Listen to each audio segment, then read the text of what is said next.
রাহুল গান্ধী লোকসভায় দাঁড়িয়ে সাক্ষাৎকার নিচ্ছেন প্রধানমন্ত্রী নরেন্দ্র মোদী এবং গৌতম আদানির।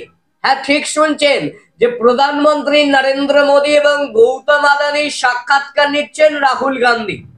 ভাবছেন এটা কি করে সম্ভব? দুটি বিরোধী দল এবং সাক্ষাৎকার নিচ্ছে বলতে আমরা শুনি যে সাংবাদিকরা সাক্ষাৎকার নেন নেতা নেত্রীদের বা মন্ত্রী আমলাদের। সেখানে এবার লোকসভার বিরোধী দলনেতা কংগ্রেস নেতা রাহুল গান্ধী তিনি সাক্ষাৎকার নিচ্ছেন প্রধানমন্ত্রী নরেন্দ্র মোদী এবং গৌতম আদানি। এটা সম্ভব হয়েছে কিভাবে? সম্ভব হয়েছে প্রশ্ন যাচ্ছে। আমরা এলইডি স্ক্রিনে আগে ভিডিওটা দেখব, তারপর আমরা সেটা নিয়ে आलोचना करब। आजकल क्या हो रहा है भाई? आजकल मैं जो भी बोलता हूँ हाँ। ये करता है। अच्छा, मेरे लिए करता है। आप क्या क्या बोल रहे हो? मैं कुछ भी चाहता हूँ। क्या चाहते हो आप? कुछ भी पोर्ट चाहिए, एयरपोर्ट चाहिए, कुछ भी। अगला अगला अगला आप क्या लेने की कोशिश कर रहे हो? वो उसके लिए अभी हमारा मीटिंग अभी शाम को है, करके आज डिसाइड कर देंगे कि मीन्स हमारे लिए मैं जो भी करता हूँ ये बाई होने तक मेरे लिए कोई तकलीफ नहीं है। पार्लियामेंट छोड़ देने भैया, वो देखते हैं। आपके रिश्ते के बारे में थोड़ा बताइए भाई। हम दोनों का एक ही है। मैं जो भी बोलता हूँ हाँ। हम दोनों मिलकर सब करेंगे। हम अच्छा, पूरा और कब से आपकी पार्टनरशिप चल रही है? ये हमारा सालों साल का सालों साल से। हमारा और फ्यूचर आपका कैसा है? 20 साल का है हमारा। पूरा देश का ये इंडिया मैं हूँ।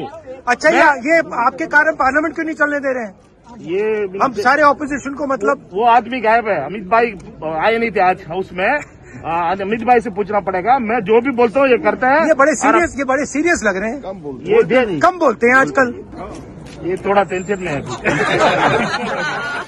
দেখলেন সেই ভিডিও, একেবারে বলা চলে যে মজার ভিডিও কার্যত, যে রাহুল গান্ধী সাক্ষাৎকার নিচ্ছেন প্রধানমন্ত্রী নরেন্দ্র মোদী এবং গৌতম আদানি। কি প্রশ্ন জিজ্ঞাসা করছেন রাহুল গান্ধী? না, এই যে আপনাদের সম্পর্ক কত বছরের? তখন গৌতম আদানি বলছে সালো সাল, বছরের পর বছর ধরে তাদের সম্পর্ক রয়েছে। এবং গৌতম আদানি বলছেন যে আমি যেটাই বলি সেটাই শোনেন প্রধানমন্ত্রী নরেন্দ্র মোদী। কারণ আমরা দেখেছিলাম আদানির সঙ্গে প্রধানমন্ত্রীর একটা সুসম্পর্ক, এবং আদানির সঙ্গে প্রধানমন্ত্রীর সুসম্পর্ক নিয়ে কটাক্ষ করতে ছাড়েনি বিরোধী দলগুলি, এবং সেটাই একেবারে লোকসভায় দাঁড়িয়ে কার্যত প্রমাণ করলেন প্রধানমন্ত্রী নরেন্দ্র মোদী এবং এই যে গৌতম আদানির সাক্ষাৎকার নিয়ে। গৌতম আদানিকে জিজ্ঞাসা করছেন পরবর্তী লক্ষ্য কি আছে, রাহুল গান্ধী জিজ্ঞাসা করছেন এবং বলছেন যে নরেন্দ্র মোদী এখন এত চুপচাপ হয়েছেন কেন? মুখোশ পরানো হয়েছে দুইজনকে মুখোশ পরানো হয়েছে। একজনকে নরেন্দ্র মোদীর মুখোশ, আর একজনকে পরানো হয়েছে গৌতম আদানির মুখোশ। আর এই যে নরেন্দ্র মোদী এবং গৌতম আদানির যে মুখোশ পরানো হয়েছে, সেই মুখোশ পরে এই কার্যত যেন সাংবাদিক সেজে রাহুল গান্ধী সাক্ষাৎকার নিচ্ছেন তাদের।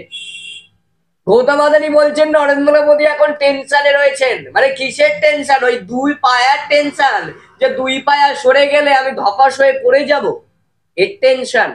নাকি যেটাই স্বপ্ন দেখছেন কার্যত সেটাই বাস্তবায়িত হচ্ছে না, যেটাই আপনি চাইছেন সেটাই সত্যি হচ্ছে না। মানে যেটাই আপনি করতে চাইছেন সেটা হচ্ছে না, কিন্তু আপনি যেটা বিক্রি করতে চাইছেন গৌতম আদানির জন্য, যেটা করতে চাইছেন সেটা হয়ে যাচ্ছে। এটাই কার্যত এই যে সাক্ষাৎকার তা থেকে প্রমাণ হলো। একেবারে বলা চলে একটি মিষ্টি সাক্ষাৎকার, একটি নাটকীয় সাক্ষাৎকার।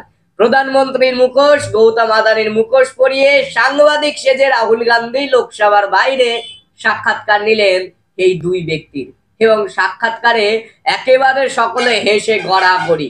প্রধানমন্ত্রী নরেন্দ্র মোদীকে কার্যত ভাই বলছেন গৌতম আদানি, এবং বলছেন আমার জন্য সে সব কিছু করে। তাই যেন আমরা দেখতেও পেয়েছি এই রাজনীতিতে। এতক্ষণ স্টুডিও থেকে আপনাদের সঙ্গে আমি ছিলাম সন্দীপম।